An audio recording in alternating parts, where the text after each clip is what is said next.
I'd like to introduce Dr. Keith Widder, who is going to speak on his new perspectives on Pontiac's War, called Beyond Pontiac's Shadow. And Dr. Widder is a native of Sheboygan, Wisconsin. He has degrees from Wheaton College, Michigan State University, and the University of Wisconsin, Milwaukee. He spent the years from 1971 to 1989 as the curator of history for Mackinac State Historic Parks, working at both Michilimackinac and across the lake on Mackinac Island. So without further ado, I would like to introduce Dr. Keith Widder.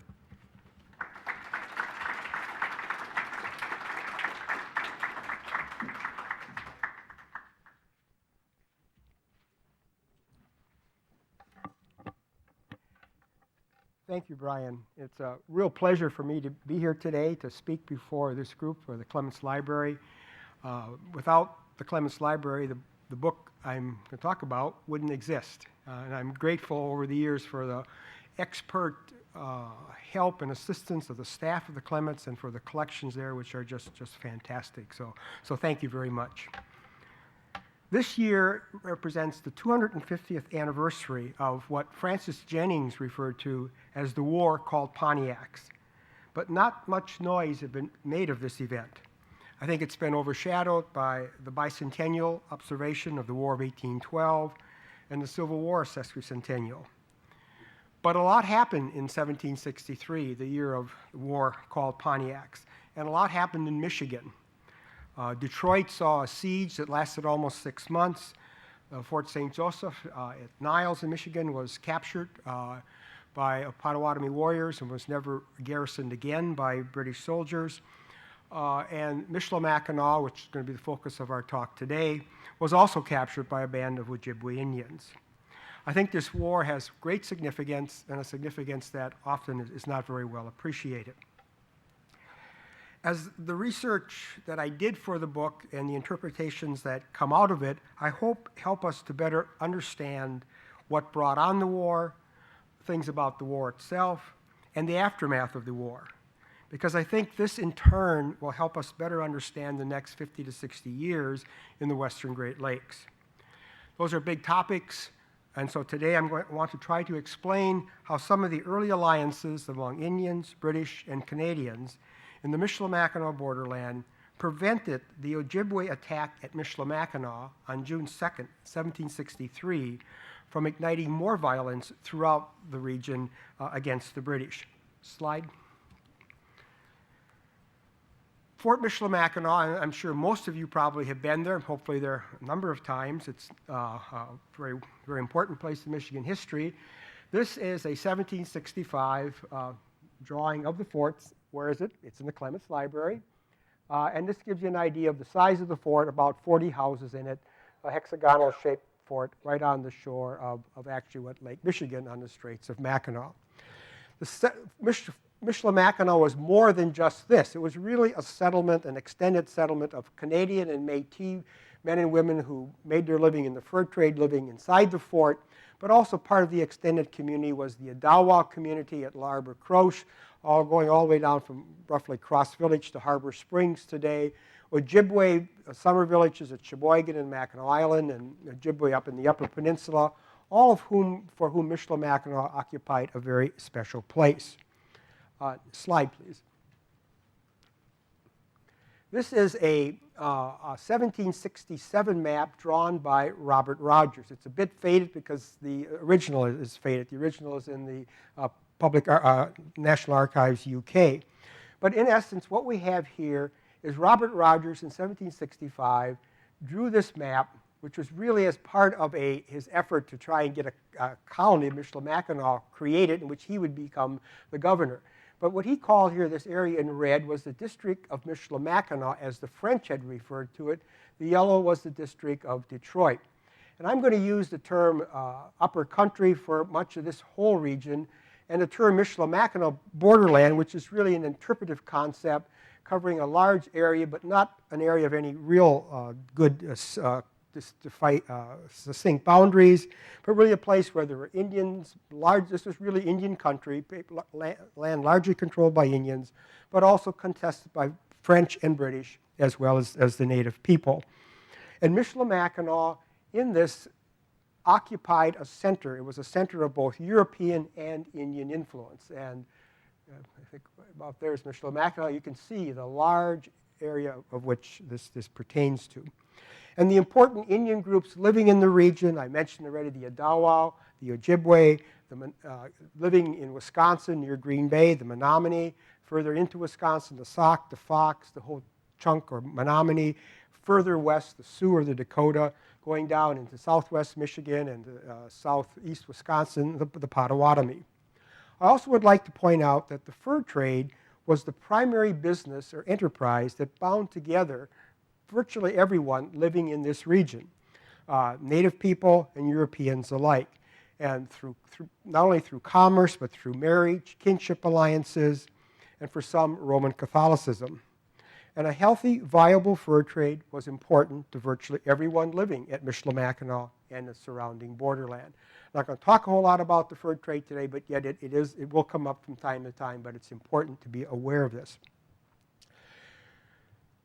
The Anglo-Indian War of 1763, which is the name I'm giving to the war called Pontiac's, and I'm really indebted to Michael MacDonald, professor of history at the University of Sydney, who is using this term in his writings because I think it better captures what the war was really about.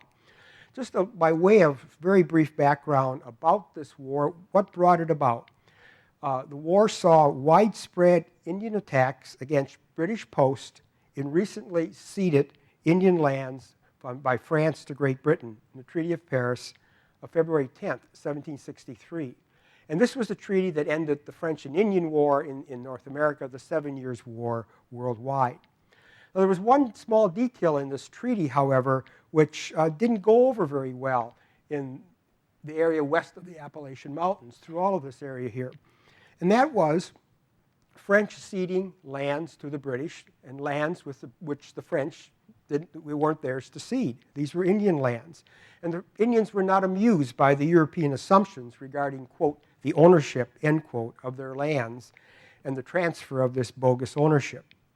Another factor that contributed to the outbreak of war was General Jeffrey Amherst, who was the commander-in-chief of the British Army in North America, held a very low opinion of native people, and particularly those in the West who he thought were utterly incapable of doing any damage to his regulars. And Amherst also adopted a policy of giving few presents to Indians in council, which created much anger and resentment. And this was really a significant piece because it was Indian diplomacy, if conducted properly, required the European officers to give presents. There was an exchange of presents, but lots of presents were to be given to a native leader. The native leader then would distribute these to his people, and this was one of the ways an Indian chief was able to get the support that he needed to be a leader. And in addition, these presents, as they're often referred to, were viewed by the Indians really as tribute or rent for the lands which the posts such as Michilimackinac stood on, that the French were able to establish posts only because the Indians allowed it. And they were then given these presents as really as an annual rent. As a result of this, and another factor was that there was a Delaware prophet, Neolin, who was, through his teachings, was admonishing or encouraging Indians to drive Europeans off of their lands.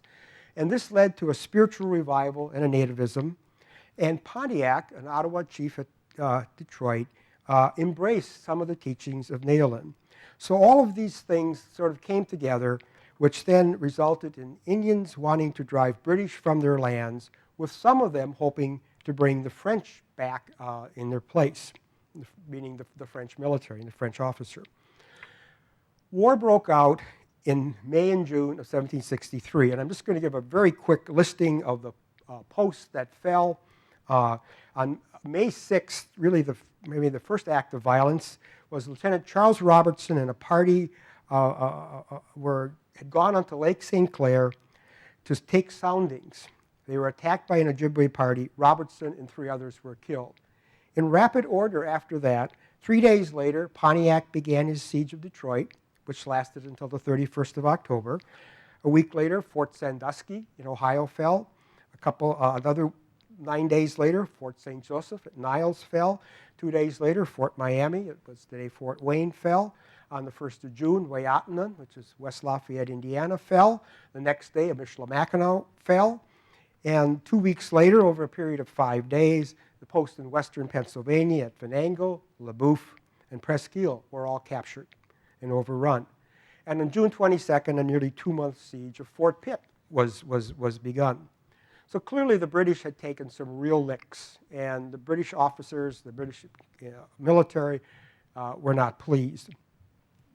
I want to next move on and talk a little bit about the attack at Michilimackinac, because I'm going to be focusing on Michilimackinac. Slide, please. On June 2nd, 1763, a small group of Ojibwe warriors, we don't know how many, my guess is probably no more than 100, composed of men from 2 villages, 2 summer villages, one on Mackinac Island, one from along the Sheboygan River, about 16 miles southeast of Michilimackinac. These men were playing a game of Bagadaway against a rival team of Sauk warriors from Wisconsin. The attack itself, and this is a graphic that shows where we are able to identify points of action. And all of this happened very quickly, probably an hour or less. Wherever there's yellow, there's action going on. This is where the game was going on, and here's where an officer was killed. We have Ezekiel Solomon here under attack, Alexander Henry, Henry Bostwick over here. Soldiers going to the priest house seeking protection of the priest. We think maybe Warrant Tracy, the one traitor was killed, was here. And the Ojibwe camp would be over here. 15 soldiers were killed, 1 officer and 1 traitor. Several days later, 5 more soldiers were killed at the Ojibwe camp. The Ojibwe captured the fort. One of the results of this was it stopped the Mackinac to Montreal fur trade right in its tracks. But once the horror had subsided and one looks west for more violence, everything appears to be relatively quiet, leading to the primary question for today's talk. Why was the effort to throw the British out of the Michilimackinac borderland limited just to the capture of Michilimackinac? The answer is that first this was no accident, but was the result of alliances and relationships formed among the Indians, the Métis, and Canadians of the Michilimackinac borderland and British officers and traders before June 2nd, 1763. What would start out with a small group of Ojibwe warriors fighting British troops and scoring a spectacular victory would soon morph into a diplomatic contest among native people that saw them protecting British soldiers and traders and looking for ways for English traders to return to Michilimackinac as soon as possible. I'm going to sort of have like what I call 4 exhibits to show how this happened. Exhibit A. On December 23rd, 1760, in Detroit, there was a meeting of 5 key players. 2 deeds and 1 wampum belt came together at this meeting. One of the key players was none other than Robert Rogers, who took possession of Fort Detroit on November 29th, 1760. Rogers had been sent out by Amherst after the capitulation of Montreal on September 8th to take possession of what were the French posts in the west, Michilimackinac, Detroit, Michilimackinac, Green Bay or La Bay, St. Joseph, Miami, and Wayatanan. Rogers headed out for Michilimackinac on December 8th, but no surprise to anyone in this room, ice blocked his way in Lake Huron, and consequently, he turned back to Detroit on his way back east for the winter. But before he left, on December 23rd, he had a counselor meeting with our second key player, and that is Jean-Baptiste Cadotte. Cadotte was a French-Canadian trader who had come to Sault Ste. Marie in 1750 to manage a fur trade post for the Sieur de Repentigny. And Cadotte was married to Athanasi, a member of the Owasso clan of Ojibwe, and she was very influential among the Ojibwe of Lake Superior.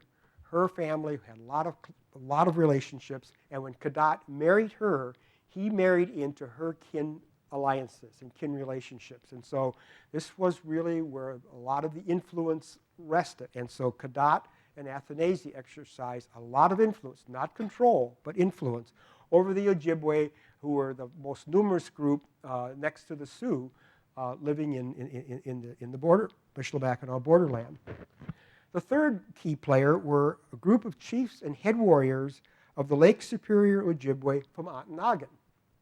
And the fourth key player were the chiefs and head warriors of the Ojibwe from Sault Ste. Marie. And both of these groups of Ojibwe were accompanied by Cadotte.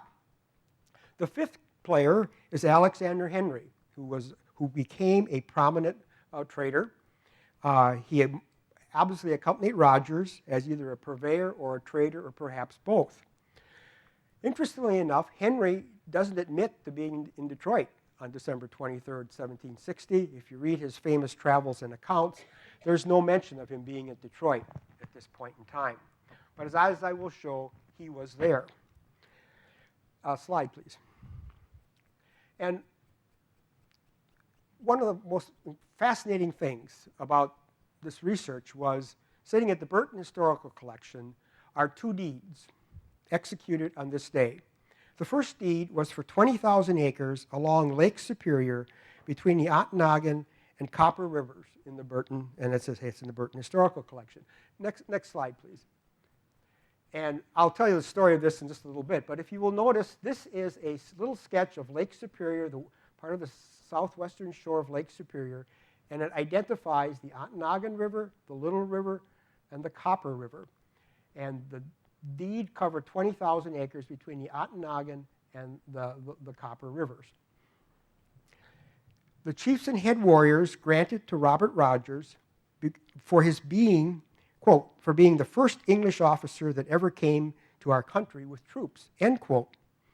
And went on to say, which lands, woods, waters, rocks, mines, minerals to have and to hold for himself, his heirs, and his assignees forever.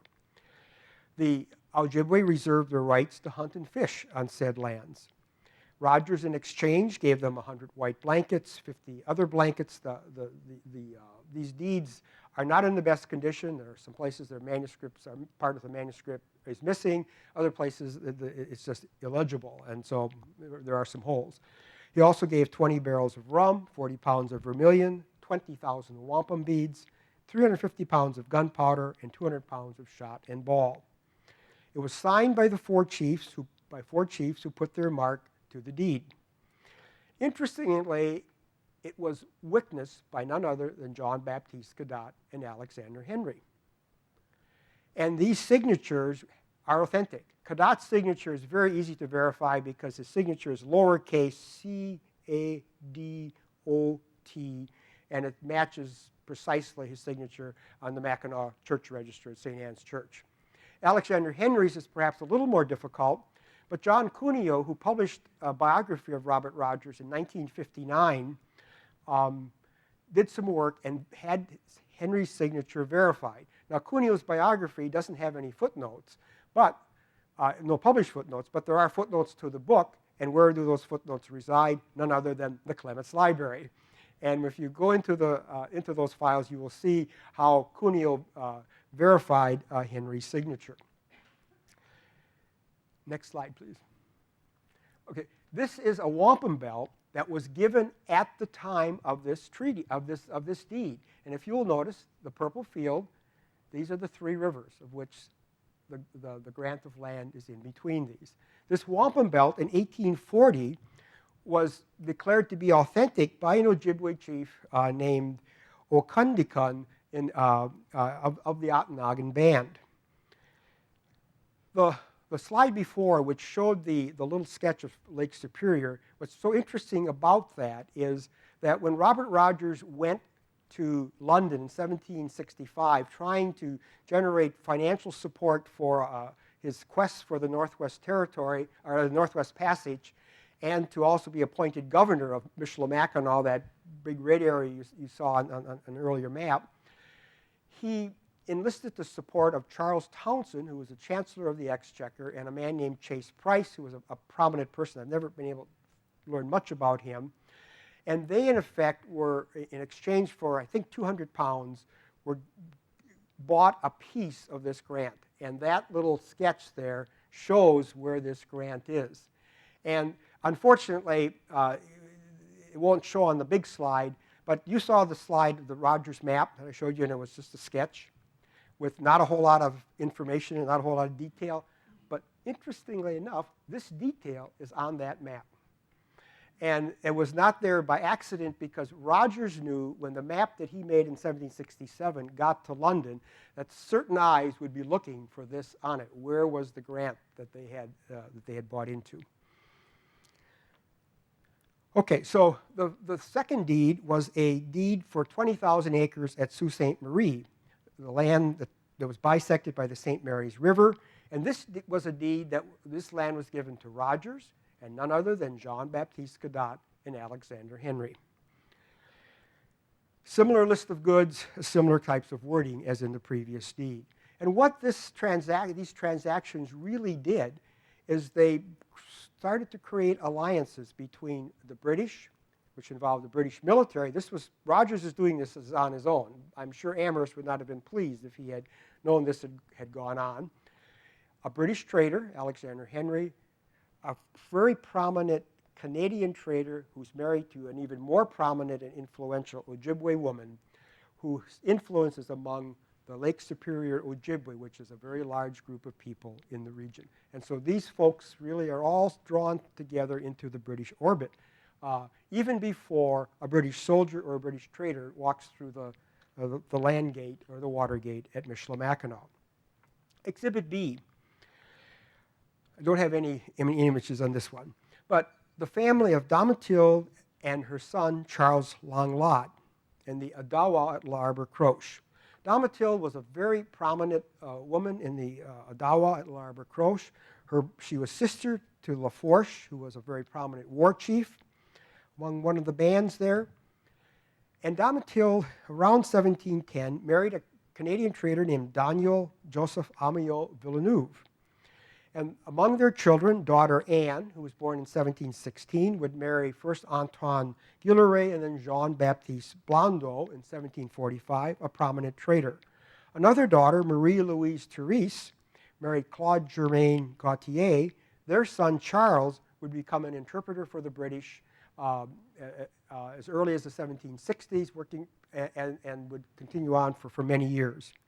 Daughter Agathe married her second marriage. First, she married a trader named Francois Boisguilbière, and then she married Pierre Leduc in 1758. And Leduc was a trader who had traded at St. Joseph. He would trade at Green Bay. Again, had a wide experience in the fur trade. And so through these marriages, then, you see how the husbands who marry these Métis women are connected into the kin alliances. And Domitille's influence likewise goes out. After Villeneuve died, she married Augustin Langlade in 1728, who was also a prominent trader. Their son, Charles, born in 1729, would become perhaps the most influential person in the Michilimackinac borderland for many years. And he, in 1754, married Charlotte Ambrosseau Bourassa, who was the daughter of one of the most prominent Canadian fur trading families at Michilimackinac. And so Langlade has this influence reaching deep into the Odawa world and even beyond the Odawa world, because there was a significant intermarriage among different Indian groups. And he's also plugged into the Canadian or the French networks. Langlade would be extremely significant. In 1752, he organized a party of Anishinaabe warriors who went and overran the village of Pickawillany, which in some ways was the first shot fired in the French and Indian War. Langlade would raise a number of war parties to fight for the French against the British in the French and Indian War. During the American Revolution, he would raise war parties among the very groups of people we're talking about today to go serve as auxiliaries for the British Army in their fight against the rebels. But soon after the conquest of Canada, and Langlade was at Montreal when Vaudreuil surrendered to Amherst. Soon thereafter, he found himself in the British orbit. I think there's no question Langlade understood who won the war and who lost the war. And he was casting his lot with the British because they had won. And he would become a very prominent person in the British time, under the British military, as well as he had under the French. So, come 1763, we have this large group of people at the Odawa at Michilimackinac who are going to, as we will see, come to help rescue the British. And one other interesting thing about these two communities was that the ties between the Odawa at L'Arbre Croche and the Canadians at Michilimackinac wasn't just limited to the Langlades. There was a number of decades of a very close relationship. And so to take part in the attack at Michilimackinac on the part of the Odawa might have put themselves in the position where some of their relatives or kin could have been at harm's way. Exhibit C. I don't, again, have an image of this person, but Lieutenant James Gorrell at La Bay, or Green Bay, will play a prominent role in shaping events. Gorrell assumed command at La Bay in October of 1761 when Henry Balfour led the party that went to Michilimackinac, La Bay, and St. Joseph, and left garrisons at each of these posts. Between his posting and June of 1763, we will see Gorrell doing things right. He will observe proper protocol, fulfilling the expectations of a post commandant, which actually meant that he violated the orders of his commander-in-chief, General Jeffrey Amherst. During his first winter, by the time Gorrell got there, most of the traders and Indians were all gone to their winter hunting grounds, so there weren't a whole lot of people around. But he did give presents of food and ammunition to those few people who did come in needing those items.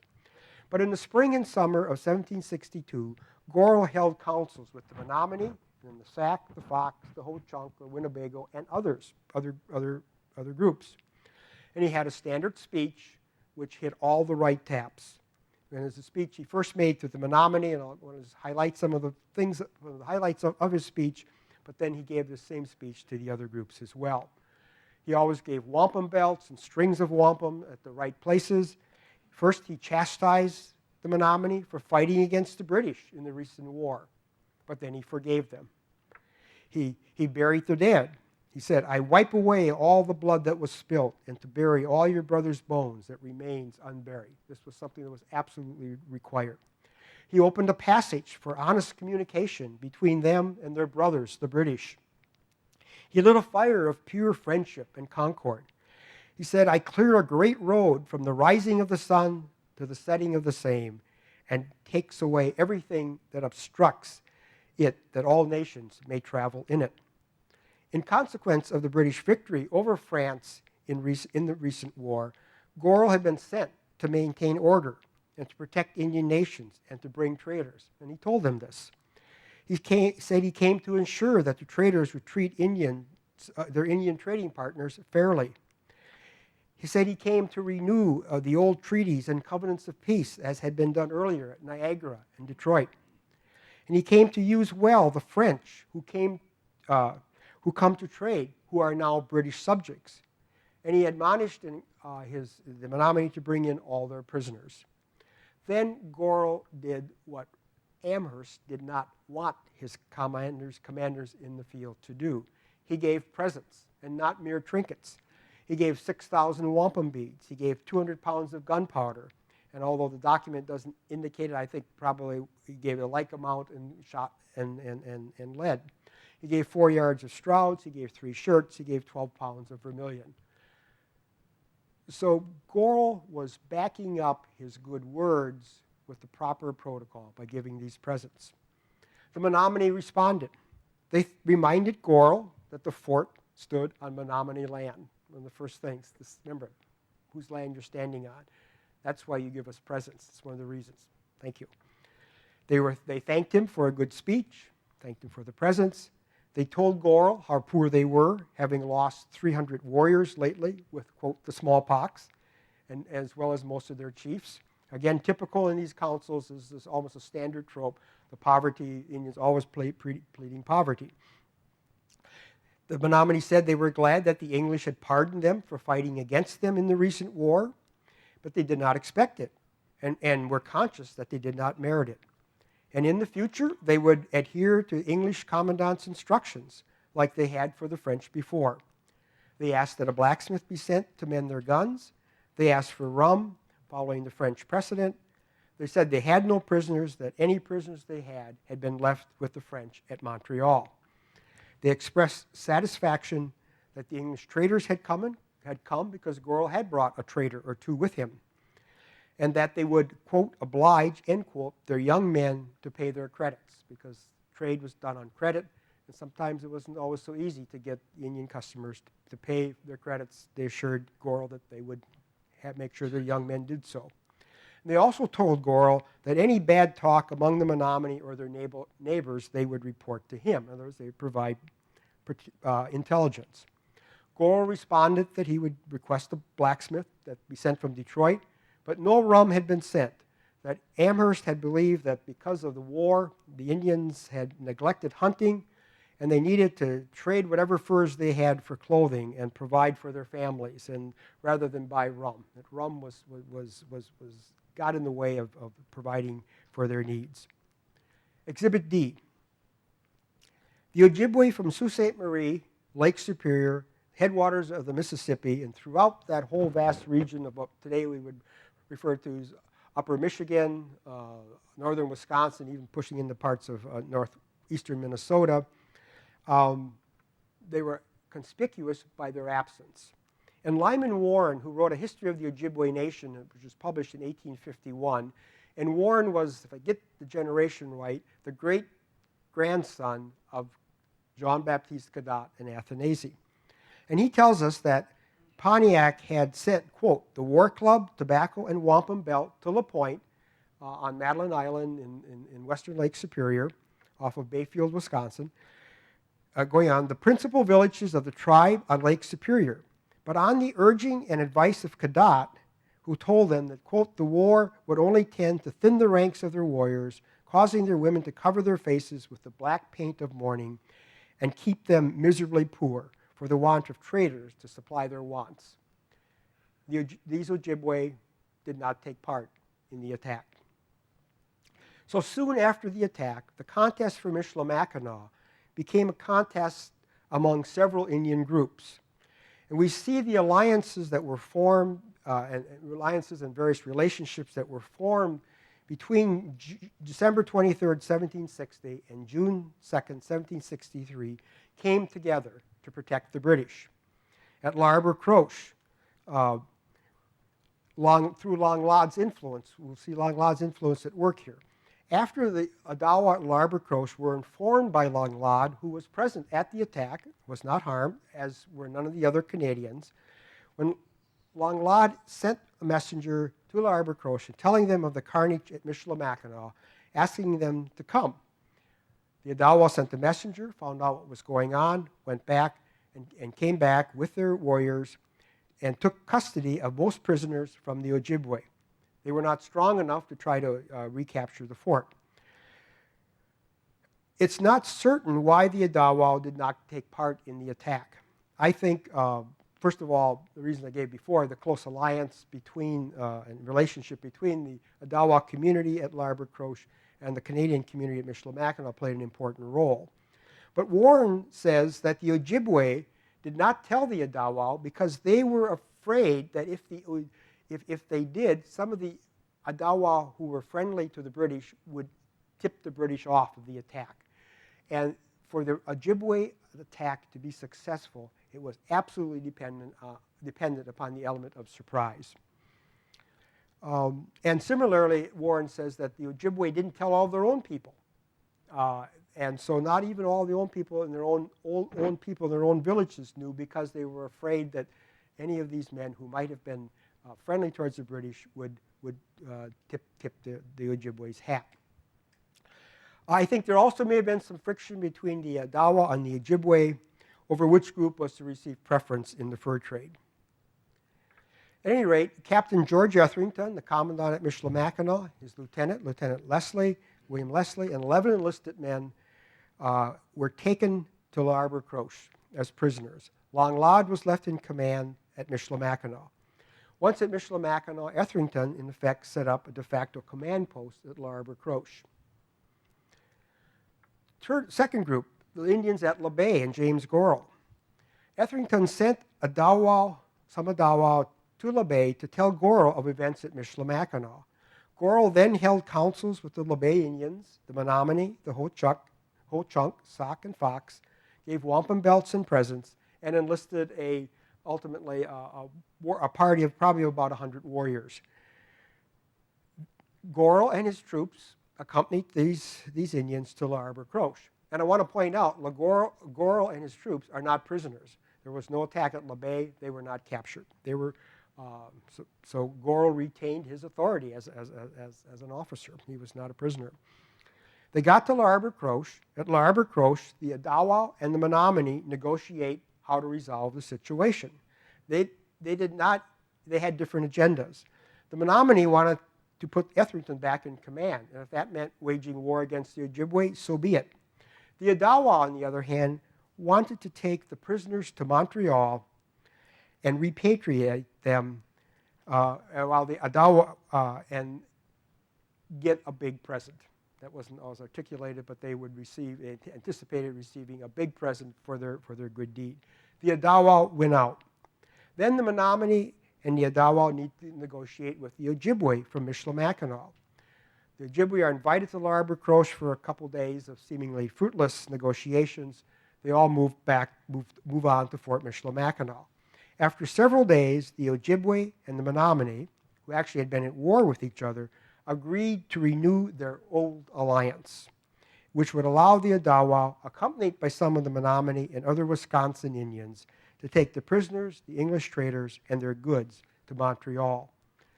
So we see here how Gorrell's diplomacy of the previous year paid off. He had created alliances, and he had created a sense of trust among the Menominee and among the Sauk and the Fox and the Ho-Chunk, and basically, in essence, the Wisconsin Indians. And rather than joining the uprising against the British, they actually came to the British defense. Just want you to picture this scene, July 18th, 1763. It's the entourage that was forming to go to Montreal. Picture this taking place on the shore of Lake Huron, or Lake Michigan, actually, in the Straits of Mackinac. At least 84 Odawa and La Bay Indians, chiefs and warriors. A British military, George Etherington, William Leslie, and 16 enlisted men who were prisoners, redcoats who were prisoners. Gorrell and his 16 men, redcoats who were not prisoners. English traders, Henry Bostrake and Ezekiel Solomon. And then there were, at least evidence suggests, 37 canoes worth of engagés and traders, probably both Canadian and English, who had arrived at Michilimackinac since the attack. The Ojibwe must probably had taken them into custody and confiscated their goods. My guess is Langlade provided protection and ultimately won the goods back from the Ojibwe. But all of these canoes and their crews and all the trade goods were to go back to Montreal. That's not the way the fur trade was supposed to work. Those canoes were supposed to be filled with furs, but all this went back because obviously the British did not want all those trade goods out there and not be under control of their traders and fall into the hands of the Ojibwe. So if you can imagine this unlikely group of people gathering together to get into at least 40 canoes, probably a few more, and paddle east back to Montreal. At Montreal, the Odawa leaders and the Menominee held negotiations in council with General Thomas Gage, who was the military governor of Montreal. The Odawa repatriated the English prisoners. They received a large present. We're not sure what that all was involved there. I haven't been able to find a list of it. But it was also, the Yadawa believed that they would continue to receive large presents from the British in appreciation for their good deeds. They also talked about getting the fur trade restarted. Gage would not allow it until the war ended, and he could re-garrison the fort at Michilimackinac. But he told them he would send traders from Detroit who could then provide them with the goods they needed. And keep in mind here at this point, Detroit is still under siege by Pontiac and his men. The Odawa weren't buying it. They promised Gage they would clear the way to Michilimackinac on the Ottawa River route, protect the trade. But Gage said no. But in September of 1764, just really 13 months later, the British did re-garrison Michilimackinac, and the Montreal-Michilimackinac fur trade would start in earnest again in 1765. I want to conclude by just looking ahead over the next several decades in just a minute or two. What we see, where we see as we look beyond 1763, we see the people who came together to protect the British interest in 1763 continue to do so for several decades after. Langlade and his extended family and kinship networks remained allied to the British. The close relationship among the Odawa, L'Arbre Croche, and the British at Michilimackinac remained steady. The Cadet and his sons maintained their close alliance with the British, and the Ojibwe of the Lake Superior country likewise were allied with the British, were very active trading partners, and would supply warriors during the American Revolution to serve as auxiliaries to the British.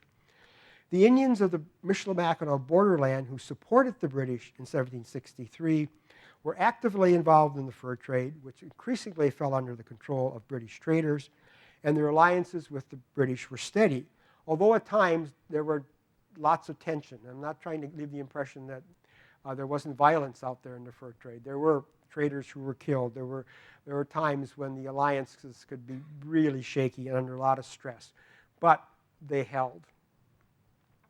The fur trade prospered, tying together the Canadians, the Indians, the Métis, and the British.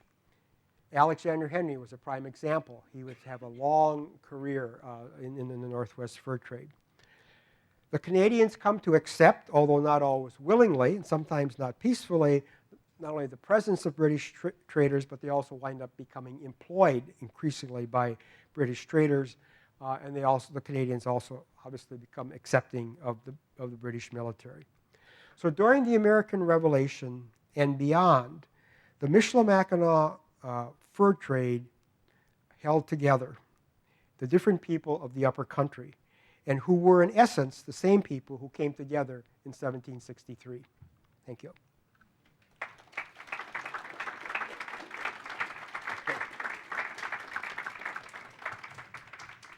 I think we have plenty of time for questions if anyone has some. Thank you for your lecture, sir. You're welcome. Just a quick question on the map before I get to my main question. I'm an East Coaster, so is this area sticking up there by any chance the Keweenaw Peninsula? Yes. Where, okay. Well, no, actually, I'm trying to think here. The Yatnagon River is actually west of the Keweenaw. So Where you're right, this is the Yatnagon River. right. So where would be the Keweenaw Peninsula there? Over that Yeah, way? that way, Okay, yeah. great.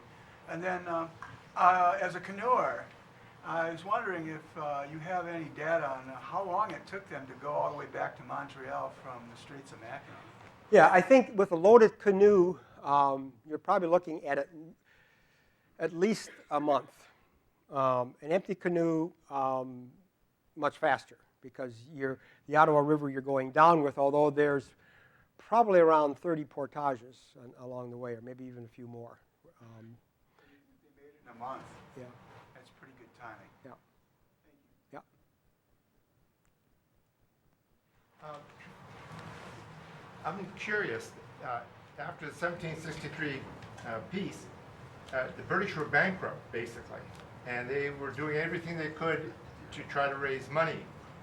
So were there discussions in England about reducing the number of gifts because of this money problem. And related to that is, I think modern scholarship has shown in general that whereas the fur trade was profitable and some people made money off it, overall, when you considered how much you had to pay for the soldiers, things like that, the French lost money on the colony earlier before. So how much discussion is there in England, and how much does that affect the way that the British reacted in a way being stingy with gifts, or was this just cultural differences? Yeah, the question has to do with the cost of giving presents to the British Treasury, and was a discussion in London, Whitehall, regarding reducing costs and the like. Yeah, I really failed to neglect it to say that Amherst was under a lot of pressure to reduce cost, and certainly reducing presents was one way to reduce cost. William Johnson, the superintendent of Indian Affairs for the Northern Department, who I didn't mention at all today in today's talk, really disagreed with the policy of reducing presents because he argued, and he was really correct, because it was much more expensive to maintain an army, and particularly when you had the kinds of losses that the British had. And so, yes, there was a lot of discussion about reducing cost and a lot of pressure, a lot of stress on Amherst, and it was one of those situations where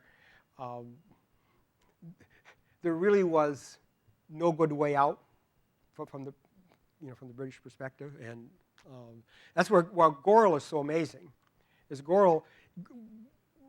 Johnson told Gorrell when he left that if you're going to be successful, in essence, you've got to deal with the Indians successfully.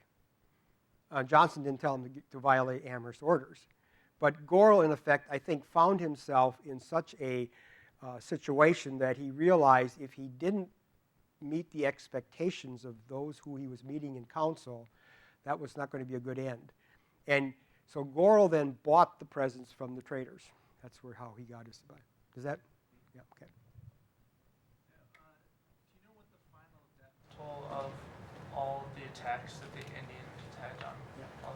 The question was final death toll for all the attacks. I've come across one estimate, and I can't remember who it is anymore, roughly thought the British lost about 2,000 military and civilians. You start adding up some of the totals for soldiers, there's 10, 15, and they count up in a hurry. So the death toll, the British lost. The British took some really big losses. I mean, those were significant losses. It is not hard to understand why Amherst and the British brass were so angry.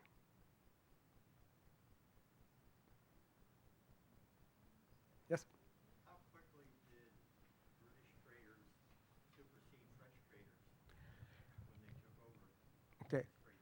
How quickly did British traders supersede French traders once the British traders entered Michilimackinac? The first British traders that come to Michilimackinac that we know of were in September of 1761. We can identify at least 4: Alexander Henry, Ezekiel Solomon, Henry Bostwick, and James Stanley Goddard. The secret for the British traders entering the Michilimackinac fur trade was, and Henry learned this before he even got to Michilimackinac, was you employed Canadians to be, in effect, in the hierarchy of the trade would ultimately become clerks, but really were your sub-trader, if you want to use a term like that. So Henry actually employed Antoine Campion in Montreal, who came and was able to relate and connect with within the trading establishment. Henry knew French, so language was an issue there, but ethnicity certainly was. So right from the beginning, the British traders are employing Canadians not only to paddle the canoes, but also to be involved in the actual trade itself. The Canadians, many of them resisted very much Canadian traders because they felt that their livelihood was at stake, and which it was. But the Canadians had the advantage is that many of them, first of all, they knew the people. A number of them may have had been married to an Indian woman, were plugged into some Indian kinship networks, and when a British trader hired one of those Canadians, then he got entry into those networks. So it was not necessarily, I wouldn't say it was an easy transition, but over a period of probably, by the American Revolution, so that's, you're looking at, say, 15, 20 years or so, in Michilimackinac, probably the majority of the trade is, quote, owned by British traders. There's still some Canadians who would be at the trader class, but in effect, the ownership of the trade at the top, the capitalization of the trade becomes British over the time. Yep. I was curious, what kind of animals were the most prized for fur trading at this time? Beaver. And I just today at the Clements, I came across the letter in the John Porteous letter book, which was, Porteous was an English trader to Michilimackinac in 1767. And he's writing a letter back to, I think, I'm not sure who this one's addressed to, but one of his colleagues, one of his either fellow traders or employers, saying, I have the best beaver I've ever seen. And they were far to the west. They were up near Hudson's Bay because there was the colder weather, the better beaver skin. And he also said, I got leather from St. Joseph, which is as good as Five Nation leather. So beaver was the prize. There were, other mink, fishers, martins, muskrat probably was number 2, but yeah. You're welcome. Yes? In this story of like negotiating the peace, and I was curious about whether you see women being significant and kind of pushing for war. Because I know kind of with Eastern Indians, it was the women who were really working the land and kind of with the Indian conception of owning land. The women were really central for that. So do you see any evidence of Native American women kind of pushing warriors or pushing their leaders in terms of like? Yeah.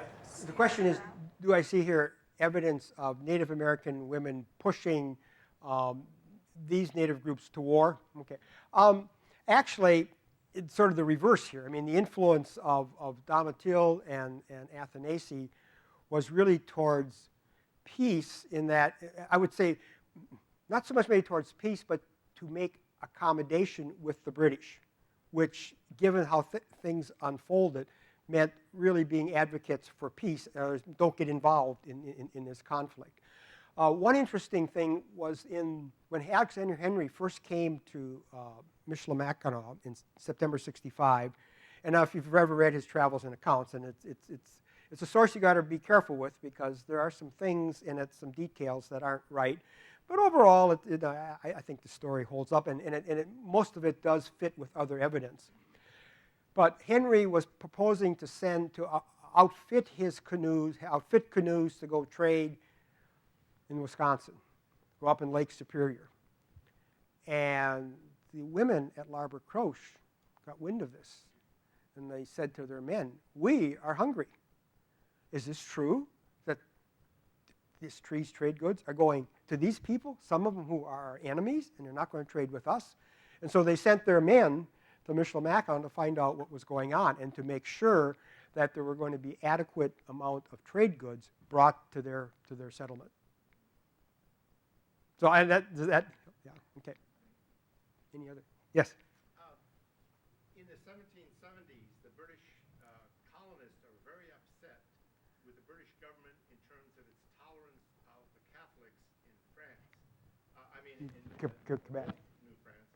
And they look at the Quebec Act as a part of a conspiracy against them. So what happened in the 1760s in terms of the priests? Were they replaced by British missionaries? Were they kept on? Okay. Was this a problem with the rest of the colonists at the time in the 1760s if they tolerated the priests still working with the natives? Yeah. Question about the role of, say, Catholicism and the priests. Okay.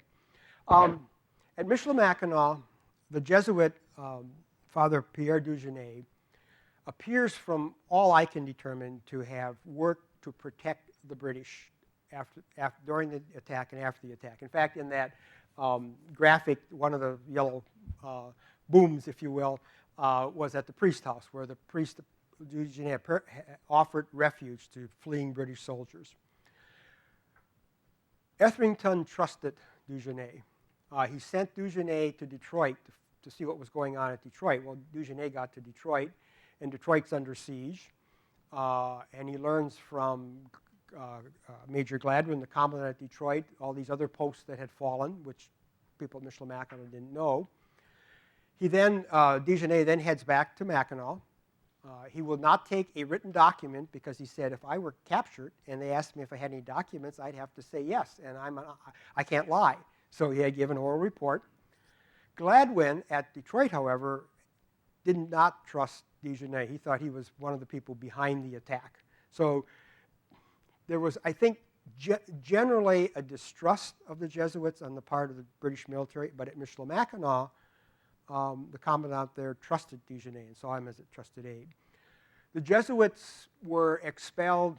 I think they were suppressed early in the mid-1760s. So the Jesuits really moved out. But the terms of the capitulation at Montreal was that the Catholics could continue to practice their religion in Canada. And so at Michilimackinac, after Dugenais leaves, there isn't really a priest until 1768. I think Father Gibault comes, and he becomes more an itinerant, although he spent some time there. I don't see out in this part of the world, really, the Catholicism does not seem to be a problem for the British. There's no British missionaries. There is a reference or two to there being divine service by the military, which would have been an Anglican service that would have probably been read maybe in the Church of St. Anne. So at Michilimackinac, again, this is one is that every site is a different story. Detroit, Michilimackinac are very different stories, and the parish register at Michilimackinac continues to have entries when there's a priest for marriages, for baptisms, although with big gaps in between because there isn't the resident priest. Is that? Yeah. Okay. Yes. Well, I have a pretty good idea from your talk about the British stance in this situation and the resources that they committed to it. But I don't have a clear idea of the French. Mm-hmm. What was the position of the French crown? What was the involvement of the French military? What kinds of resources did they put in? Yeah. Well, after the Peace of Paris, Treaty of Paris, February of 1763, they were at peace. So France could not and did not support militarily their Indian allies. I mean, and there was particularly true at Detroit, where the Detroit Indians sent a emissary to the Illinois country, to the commandant in Illinois, saying, we need, what should we do? We need help. And the Canadians also sent a emissary saying, well, what should we do? Because we have Indians who are attacking us. And the Indians wanted the commandant at Fort de Chartres to send support. And he didn't. He couldn't because it was at peace with Great Britain. And all French Canadians had to take a loyalty oath to the British. The French military went home. But all the Canadians, all the French people had to take an oath. The Indians didn't. The Indians were not seen as subjects of the British crown. So in effect, the French inhabitants, and keep in mind when we're talking about French, we talk about, we use the term, but it covers different types of people. You've got engagés, you've got métis, you've got traders, you have French military officers, soldiers, officials, and the like. But the French have become British subjects, and so there really is no French help here because the war is over. This is not a war between France and Britain. Although some of the Indians, in fact, I think one of the reasons for the Ojibwe attack at Michilimackinac was this hope, which was a pipe dream, that their French father, the French military, was coming back. I think we have time for one more question. Yes.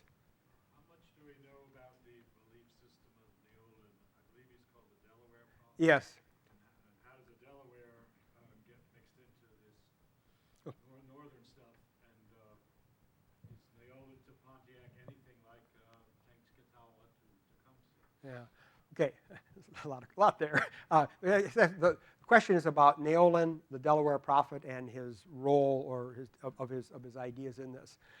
Well, what we know of Neolin is a trader named James Kenny gives us some insights into some of his accounts of Neolin's beliefs.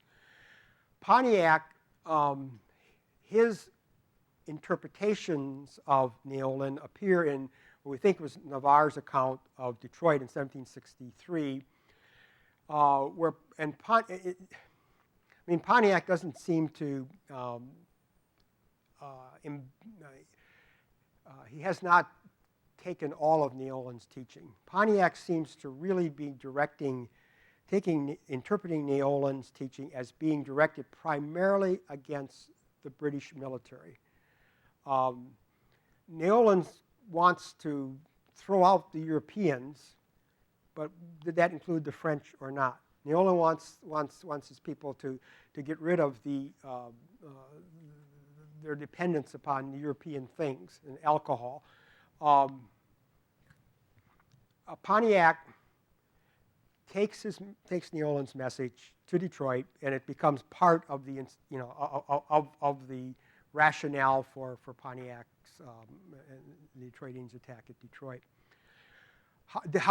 What effect did it have, say, up at Michilimackinac? I don't think it had much. They undoubtedly knew about it. I mean, the communication in the Indian world was incredible and quick, and there is a tremendous amount of activity in 1762 going on west of the Appalachians among various Indian groups, councils and war belts and rumors and things going back and forth. So there's an awful lot of communication stirring up concerns, and Neolin is in the mix. But say Michilimackinac, I don't think he had much of an impact. Thank you, Keith. Thank you, Dr. Widder, for your lecture today. I would like to add that there are copies of his beautiful new book, Beyond Pontiac's Shadow, back on the back table. We have some refreshments if you would care to stay for a little while. And our next program is October 29th when Michael Nassani of Western Michigan University will be talking about the archaeological excavations at Fort St. Joseph. So thank you all for coming, and we'll see you next time. Thank you.